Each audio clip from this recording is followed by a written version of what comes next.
14 मार्च 2025 पुरुष नाटक बघितलं. मोहन जोशी आहे लीड रोलमध्ये, चंद्रकांत गोखले आपली नाडकर्णी आहे आणि एक हिरोईन ओळखीची आहे पण नाव तिचं माहित नाही.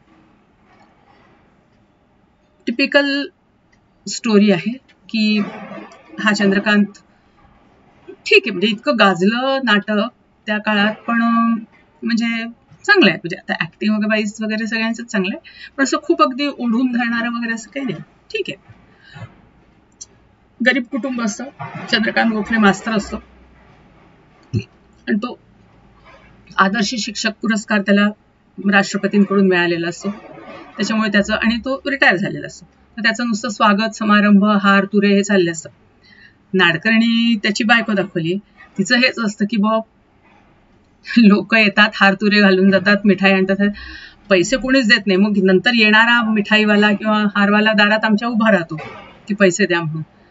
कुठून आणायचे म्हणजे पैसे? लोक नुसतं दाखवतात की आम्ही सत्कार केला सत्कार केला, आणि ह्यांना म्हणे समजत नाही की नुसतंच चढवतात लोक आणि हे चढतात म्हणे. हे असं तिचं आपलं एक म्हणजे हा अँगल दाखवलाय त्याचं. त्यांची जी मुलगी असते ती खूप कणखर असते आणि हे ती पण एका शाळेत शिक्षक असते दुसऱ्या, आणि तिचं एका मुलावर प्रेम असते, तो खालच्या जातीचा असतो. तो अन्यायाविरुद्ध आणि खालच्या लोकांच्या करता दलितांकरता लढा देत असतो, मोर्चे काढणं ते चाललं असतं. पुढं मागे ते दोघं लग्न करणार असतात. तिची एक मैत्रीण पण सारखी येत असते तिला भेटायला, मथुरा म्हणून. तर ती पण सांगते की अगं काय लग्न कर म्हणे तू, असं हे काय नाही, पण म्हणे शेवटी सगळं सारखंच म्हणे, सगळीकडे पुरुषांचं वर्चस्व असतंच आणि आपण काही बोललं नाही तर सगळं चांगलं, बोललं की सगळं वाईट. अशा ह्याच्यात एक गुलाबराव पाटील म्हणून एक नेता त्यांच्या घरी येतो आणि चंद्रकांत पाटलांना अगदी आधी तर खूप अगदी रिस्पेक्ट वगैरे देऊन, आणि मग म्हणतो की मला डोनेशन्स वगैरे, म्हणजे आता मी उभा राहणार आहे इलेक्शन करता, तर लोकांकरता डोनेशन्स वगैरे घ्यायचे आहेत, तर ह्या लोकांची नाव आहे. आणि त्यावेळेस ही घरी असते मुलगी, तर तिला काही तिचं बोलणं वगैरे आवडत नाही, आणि मुख्य म्हणजे त्याच्यावर एक ठपका असतो, कोणीतरी एका बाईवर अतिप्रसंग केला असतो आणि तिची जमीन बळकवायचा प्रयत्न केला असतो, तर त्याकरता हे लोक मोर्चा वगैरे देत असतात, लढा देत असतात. तर तो हिला म्हणतो की तू काही त्या भानगडीत पडू नको, ती जमीन तिला मिळणारच नाहीये वगैरे वगैरे असं.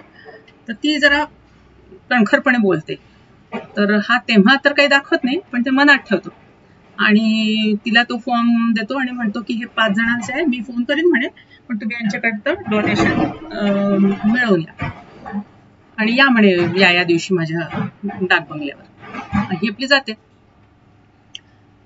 तो म्हणतो मीटिंग, आणि तिला असं वाटतं तर मीटिंग आहे, सगळे लोक असतील, कोणीच नसतं, हा मस्त दारू पीत घरात बसलेला असतो. मग ही म्हणते तुम्हाला जर वेळ असेल तर जाऊ द्या मला, ही फाईल बघा फक्त आणि मला जाऊ द्या, पण तो नाही. मग थोडस तिथेही त्यांच्या जरा बाचाबाची होते, त्याचा अहमपणा दुखावला जातो, आणि तेवढ्यात खूप उशीर झाला म्हणून हिचे वडील पण बघायला येतात.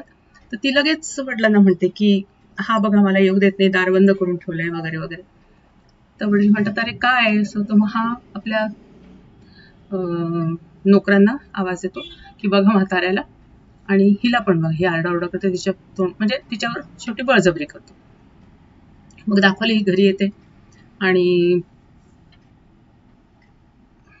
मग घरातलं सगळंच, तिची आई पण एकदम शॉक बसलेला असतो वगैरे.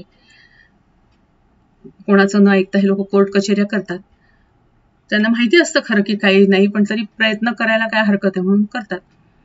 तर यांनी गुलाबरावनी आपला तो जो नोकर असतो पांड्या त्याच्यावरच ढकलून दिलं असतं की यांनी केला अतिप्रसंग वगैरे वगैरे. काही नाही, कोर्टात शेवटी हे हरतातच, आणि मग आता ही ठरवते की आपण धडा शिकवायचा आहे, कारण हे आज पुरुषांना हे काही असलं कळत नाही. आणि हा बेस्टम सारखा रिझल्ट लागल्यावर घरी येतो, म्हणतो तुम्ही जर समजुतीने घेतलं असतं तर हे असं प्रकरण एवढं लांबलंच नसतं, मी तुम्हाला मदत केली असती वगैरे वगैरे वगैरे सगळं झालं.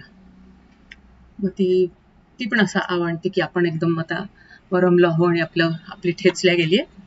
तर ती म्हणते ठीक आहे म्हणे, मी माझे बाबा आम्ही येऊ भेटायला, आपण करू कॉम्प्रोमाइज.